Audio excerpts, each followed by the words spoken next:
When the power goes out during winter, most people don't die because of the cold itself. They die because their brain makes the wrong decisions at the worst possible time. Imagine it's freezing outside, snow is piling up, the wind is cutting through the air, and suddenly the electricity shuts off without warning. The heater goes silent, the lights disappear, and the house feels unnaturally quiet. There's no internet, no news, no clear information about what's happening or how long the blackout will last. At first, most people don't feel afraid. Instead, their brain enters a state psychologists call normalcy bias. The mind tries to protect itself by assuming that everything will return to normal soon.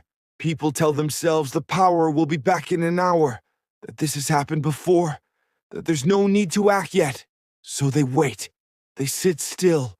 They delay making decisions. But winter doesn't wait for reassurance. While people hesitate, indoor temperatures slowly drop. Water pipes begin freezing inside the walls. Darkness makes movement more difficult, and phone batteries quietly drain. The most dangerous phase of a winter power blackout isn't the second or third day. It's the first few hours of denial, when people waste the only opportunity they have to stabilize their situation. Eventually, reality sets in. The cold becomes noticeable. The silence feels heavier. Anxiety replaces comfort, and denial slowly turns into panic.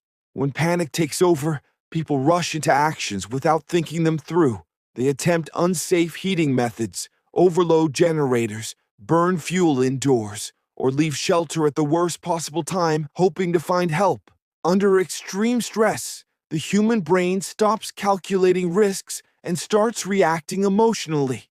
Fear narrows focus, logical thinking shuts down, and small mistakes suddenly become dangerous.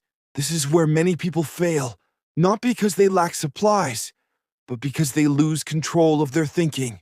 The people who survive winter power blackouts behave very differently. Before they act physically, they slow themselves down mentally. They accept the situation early instead of arguing with it in their mind.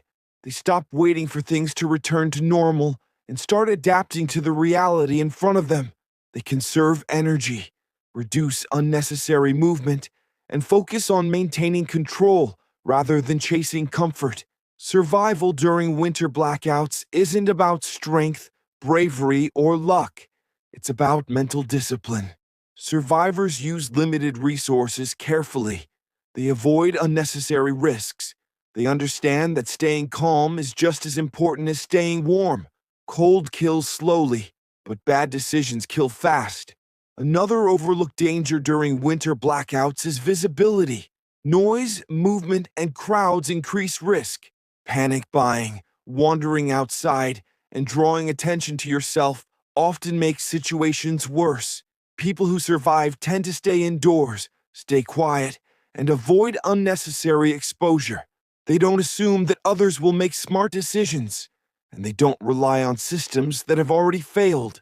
They understand that when infrastructure collapses, personal responsibility replaces external support. Winter power blackouts don't test equipment first. They test mindset. The people who make it through aren't fearless. They are mentally prepared. They understand that when systems fail, the brain can either protect you or betray you. And during a winter blackout, that choice is made faster than most people realize.